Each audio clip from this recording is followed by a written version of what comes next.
제가 유튜브 전체 공개 영상이랑 멤버십 영상 그리고 브리핑으로 긍정적으로 보고 있다라고 말씀드렸던 알트코인들이 스토리지, 시아코인, 비트코인 캐시, 그리고 중국 계열 코인들, 그리고 반대로 NFT 종목들은 위험할 수 있다라는 분석을 드려왔었고, 가장 최근 영상에서는 알트코인은 지금 욕심부릴 자리는 아니다, 수익인 종목이 있다면 분할로 익절을 가져가야 할 타이밍이고, 추세를 혹시라도 이탈했다면 늦기 전에 비중을 조금이라도 덜어내야 할 자리다. 비트코인 추세 전환 자리에 대해서는 제가 2주 전부터 말씀을 드렸던 것 같습니다. 지금처럼 31.8K부터 내려왔던 지금의 추세 라인을 상단 돌파한 지금의 자리만 보고 진입을 했다가는 위험할 수 있다라는 분석을 드려왔었고, 그 기준을 28.9K부터 29.4K 라인을 여러분들께 잡아드렸었죠. 결국 비트코인은 31.8K부터 내려왔던 지금의 추세 라인을 상단 돌파했지만 차트를 계속해서 우측으로 끌면서 횡보하는 움직임을 보여주고 있고, 알트코인들은 브리핑 전달되었던 자리부터 반등하는 코인들도 있지만 반대로 무너지기 시작한 알트코인들도 나오기 시작했습니다. 지금부터의 시장 분석은 어떻게 하고 있는지 많이들 궁금해 하실 텐데, 오늘은 비트코인 먼저 말씀을 드리고 그 다음으로 알트코인 분석까지 도와드릴 테니까 오늘도 영상 꼭 끝까지 시청하시고 브리핑 받아보시면서, 오늘 영상이 혹시라도 도움이 되셨다면 구독, 좋아요, 그리고 알람 설정까지 하시면 비트갱스터 영상 가장 빠르게 받아볼 수 있습니다. 우선 비트코인 먼저 살펴보면은, 자, 비트코인을 지금의 4시간봉 캔들로 쪼개서 봤을 때 지금의 비트코인 흐름과 과거 22년도 8월달부터 9월달까지 내려왔던 지금의 차트랑 10월달에 지금의 상단 추세 라인을 돌파해주고 다시 하락으로 이탈했던 지금의 자리를 비교하면서 브리핑을 드렸던 것 같습니다. 그리고 그 중에서 가장 높게 보는 가능성은, 자, 지금 보시는 것처럼 4시간봉 캔들에서 고점을 한 번 더 높여주면서 4시간 봉에서 하락 다이버전스를 만들어 주었었고, 한 번 더 고점을 넘기는 일본 캔들에서까지, 일본 캔들에서도 하락 다이버전스를 만들면서 크게 빠지는 자리랑 현재 자리랑 비교를 해봤을 때, 다시 현재 차트를 4시간 봉 캔들로 쪼개서 봤을 때 4시간 봉에서 이미 과매수권으로 RSI를 크게 올려 놓았기 때문에 여기서 한 번 더 고점을 올리면서 4시간 봉에서 충분히 하락 다이버전스가 걸릴 수 있는 자리이기 때문에 과거와 동일하게 고점을 높이는 구간에서 매물대를 쌓는다면 상승보다는 추가 하락으로 이어질 가능성을 높게 보고 있다는 말씀을 드렸었습니다. 혹시나 모르시는 분들을 위해서 말씀을 드리면, 자, 다이버전스라고 하는 건 추세의 전환을 나타내는 지표이고, 캔들의 고점은 올라가지만 반대로 상대 강도 지수라고 불리는, 흔히 우리가 매수세가 붙었다고 표현하는 RSI 지수는 반대로 고점을 높이지 못하고 하락했을 때 추세가 지속되는 게 아니라 추세가 반전될 수 있다는 걸 알리는 지표입니다. 시간봉은 더 큰 흐름으로 갈수록 신뢰도가 높아집니다. 자, 예를 들면 과거에, 자, 일본 캔들로 봤을 때 과거에 22년도 10월달 차트를 봤을 때, 자, 이때도 저점을 한 번 더 낮추는 움직임이 나와주었지만 반대로 RSI 지수는 저점을 높이는 움직임이 보여줬을 때, 추세가 반전되는 지표가 보여줬을 때 비트코인은 추가적인 반등을 강하게 보여주었었고, 그 앞전의 흐름을 봤을 때도, 자, 22년도 10월달, 자, 이때도 저점을 한 번 더 낮춰줬지만 반대로 RSI 지수는 고점을 높여주면서 추세 반전 지표가 나오면서 추가적인 반등, 그리고 22년도 3월달에는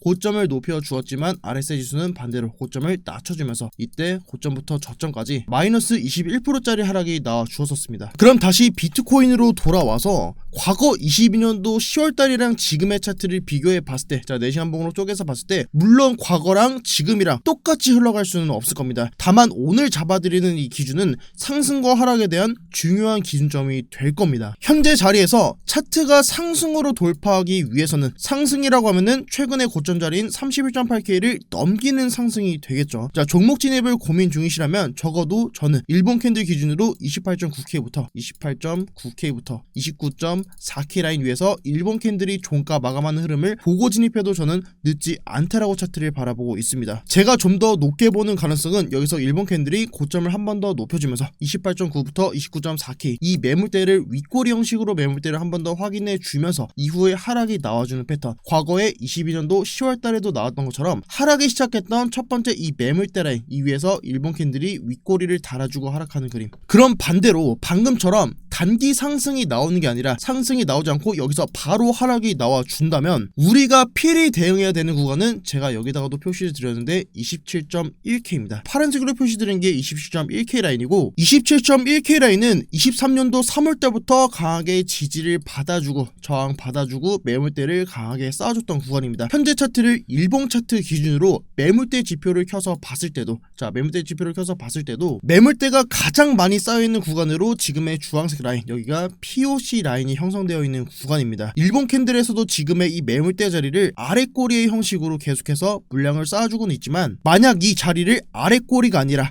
하방의 흐름이 보여주면서 몸통 캔들로 마감되는 움직임이 나와 주었을 때는 과거 22년도 10월달에 나왔던 것처럼 28.5K 라인을 한 번 더 돌파하는 흐름이 아니라 만약에 20.1K 아래로 일본 캔들이 몸통 마감해 준다라고 하면은 이후에 반등이 나와주더라도 해당 자리에서는 윗꼬리를 길게 달아주고 크게 하락으로 이어질 수 있는 자리로 보고 있습니다. 만약 27.1K 라인을 하방으로 이탈하고 내려와 준다라고 하면은 지금 보이시는 흰색 추세 라인을 28.5K 라인으로 수정할 예정이고, 기존의 영상에서도 계속해서 공유드렸던 하락으로 이어진다면 6월달에 월봉의 저점 자리인 24.8K 라인을 이탈하고 내려오는 자리에서 추가적인 비트코인 비중을 플러스 10%를 다시 진입에 들어갈 예정입니다. 자세한 비중, 매매 계획은 멤버십 영상에서 공유를 드리도록 하겠습니다. 결과적으로는 추세 라인을 수정했기 때문에 제가 보고 있는 추세 전환 자리, 추세 전환이라고 한다면 31.8K를 돌파하는 상승 자리가 될 겁니다. 그럼 만약에 현재 자리에서 하락이 먼저 나온다면 제가 22년도 10월달이랑 지금의 차트랑 비교하면서 차트를 보고 있다라고 말씀을 드렸었고, 과거 22년도 10월달에는 세계 3위 거래소인 FTX 거래소의 파산 이슈가 있었기 때문에 현재 자리에서는 하락이 나와주더라도 이때 나왔던 하락이 고점부터 저점까지 마이너스 27%짜리 하락이 나와줬었는데, 현재 구간에서 하락이 나와준다면 마이너스 27%까지 큰 하락이 나오기는 조금은 어려운 구간이다. 많이 빠지더라도 마이너스 20%를 크게 넘기지는 어려울 거다라고 말씀을 드렸었던 것 같습니다. 그리고 그 근거를 테더 도미넌스로 잡아드렸었는데, 공교롭게도 이번 주말간에 이스라엘과 하마스의 전쟁이 시작이 되었습니다. 테더 도미넌스상 상승하는 상승 채널의 상단을 돌파하게 되면은, 자, 이때가 22년도 6월달에 루나코인의 몰락이 있었고 22년도 10월달에 FTX 거래소 파산과 같은 이슈가 있지 않고서는 현재 자리에서 채널의 상단 라인을 크게 돌파하기는 어려울 거다. 현재 구간에서 채널의 상단 라인까지 지금의 저항을 받는다면 이 구간이 플러스 13%, 비트코인에만 이 하락분이 분출된다면 마이너스 13% 하락이 열려있다. 크게 빠지기는 어려울 거다. 이스라엘과 팔레스타인 모두 원유 생산지가 아니어서 양측의 충돌이 원유 시장에 끼치는 직접적인 영향은 없습니다. 하지만 이란이 하마스의 공격을 지원했다는 보도가 나오면서 이스라엘이 이란에 보복할 가능성과 일각에서는 미국과 이란이 대리전쟁으로 비화할 가능성까지 나오기 시작했습니다. 특히 이럴 경우에 미국이 이스라엘에 세계 최대 핵추진 항공모함인 제럴드 포드를 전진에 배치한 가운데 이란이 전 세계 원유의 20%가 지나다니는 호르무즈 해협을 봉쇄할 가능성도 배제할 수 없기 때문입니다. 최근에 하락세를 보였던 유가지수는 다시 급등하는 현상을 보이고 있고, 현재 상황에서 유가지수가 급등하게 되면 미국에서는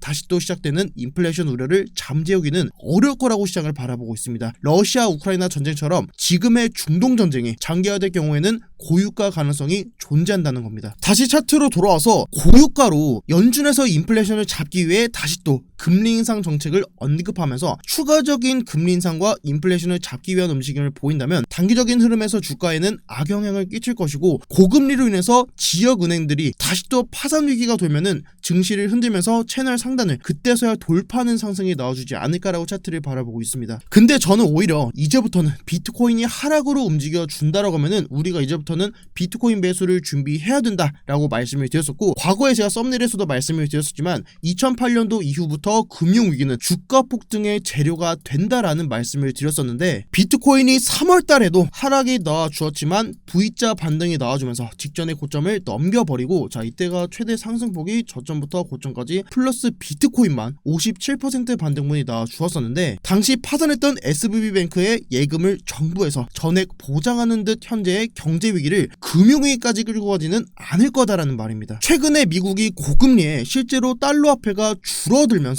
증시가 힘을 못 쓰고 있는데, 혹여나 은행권 파산이 들어가면서 다시 또 돈풀기로 시장의 자금을 유입시킨다면 그때의 금리가 몇 %인지와는 별개로 증시는 V자 반등을 보여줄 겁니다. 차트적인 관점에서도 매번 채널의 상단부 라인을 돌파했던 상승과 다시 채널 안으로 들어와주는 흐름에서는 지금 나와준 이 상승분이 하락에 대한 재료로 더 큰 하락분, 채널의 하단부 라인까지도 뚫고 내려오는 하락이 나와주었기 때문에 이만큼 비트코인의 상승분으로 작용이 된다라고 하면은 정말 큰 상승분이 분출되겠죠. 그렇기 때문에 저는 지금 차트적인 관점에서도 매력적인 자리라고 보고 있는 거고요. 업비트 알트코인들도 보면 제가 업비트에 있는 알트코인은 뭐만 보면 된다고 말씀드렸었죠. 일본 캔들 기준으로 21선, 업비트에 있는 알트코인들은 21선을 따라간다라는 말씀을 드렸었죠. 최근에 제가 강조드렸던 게 이제서야 막 21선을 상방으로 돌파하는 코인들이 생기면서 상승장을 주도하듯이 지금은 반대로 지금의 이 21선을 하방으로 이탈하는 코인들이 나오기 시작했다. 어제 비트갱스터 관전 공유방에서도 공유를 드렸던 게 어제 나왔던 비트코인 마이너스 1%짜리 하락에서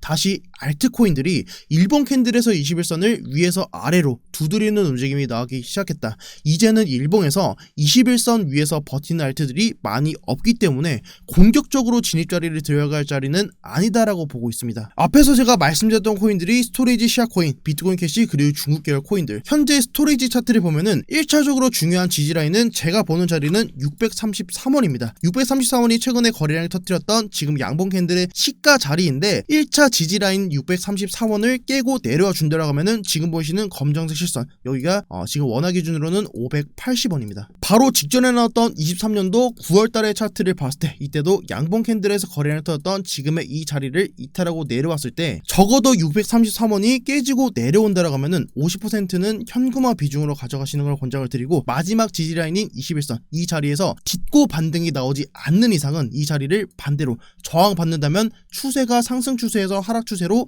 반전될 가능성이 높은 구간입니다. 반대로 최종적으로 보고 있는 지금의 21선 자리를 이탈하지만 않는다면 추가적인 반등 역시도 충분히 가능할 수 있는 구간으로 차트를 좀 바라보고 있고 시아코인은 말씀드렸던 자리부터 약한 반등은 보였지만 스토리지를 따라서 확실한 상승으로 이어가지는 못했습니다. 저장소 계열 코인으로 스토리지가 이미 상승을 크게 보였기 때문에 시아코인도 충분히 따라붙어줄 수 있을 거다라고 차트를 보고 있습니다. 매매 관점에서는 이미 지금의 검정색 시선인 21선을 하방으로 이탈하기 때문에 현금화 전략으로 가져가야 합니다. 다시 이 자리를 상방으로 돌파하면 다시 재진입을 하더라도 지금 구간에서 버티는 건 위험한 자리라고 보고 있습니다. 비트코인 캐시는 어제 일본 캔들이 21선을 하방으로 이탈하고 내려와 줬기 때문에 저의 매매 관점에서는 어제 매도가 나갔어야 하는 자리라고 차트를 좀 바라보고 있고 비트코인 캐시가 지금 강하게 저항받고 있는 자리가 어디죠? 33만 6천원 33만 6천원 자리. 제가 이전에도 브리핑으로 계속해서 전달 드렸던 자리인데 비트코인 캐시가 최근에 일본 캔들 기준에서 거래량을 가장 크게 터뜨렸던 자리입니다. 지금의 이 자리를 하방으로 이탈하고 내려왔을 때는 반대로 강하게 저항받을 수 있는 자리다라고 말씀을 드렸었는데 자 옛날에 과거에도 디센들랜드 차트를 보면은 이때가 자 23년도 1월달입니다. 거래량 가장 많이 터졌던 캔들 여기에 시가 자리가 668원 이때 나왔던 것처럼 거래량이 터졌던 양봉 캔들을 이탈하고 내려와 준다면 여기는 자 강하게 지지를 받아줄 수는 있겠지만 반대로 이탈했을 때는 윗꼬리를 달아주면서 크게 저항받고 하락으로 이어질 수 있는 자리다. 거래량이 터졌던 양봉 캔들의 이 시가 자리는 올리기 위해서 만들었던 매수 자리였다면 이 자리를 절대 이탈하지 않을 겁니다. 비트코인 캐시 추가적인 반등 이어가기 위해서는 결국엔 33만 6천원 자리 이 자리를 돌파하는 게 정말 중요하다. 그 외 알트코인들은 전체적으로 다 동일하게 차트를 바라보고 있습니다. 지금 보시는 것처럼 검정색 시선 업비트에 있는 알트코인들은 21선을 따라간다라는 말씀을 드렸는데 결과적으로 이 자리를 이탈하고 내려와 준다면 다시 돌파하기 직전까지는 보수적으로 차트를 보시는 걸 권장을 드리겠고 혹시라도 지금의 이 자리를 깔끔하게 저항 받아주면서 떨어지는 게 아니라 위아래로 계속해서 변동성을 흔드는 자리다. 이런 자리에서는 매매를 많이 가져가야 되는 자리이지 버티면서 이 꼭대기까지 고점을 노려보는 자리는 아니다. 네, 오늘 영상이 좀 길었는데 빠르게 편집해서 여러분들께 다시 또 찾아뵙도록 하겠습니다. 추가적인 브리핑은 비트갱스 광점 공유방에다가 전달 드릴 테니까 영상 고정 댓글에 있는 링크 눌러주시면서 자 여기 있는 이 링크 누르시면은 바로 입장할 수 있으시니까 들어오셔서 관점 브리핑 기다리시면 되겠습니다. 지금까지 비트갱스터였습니다. 감사합니다.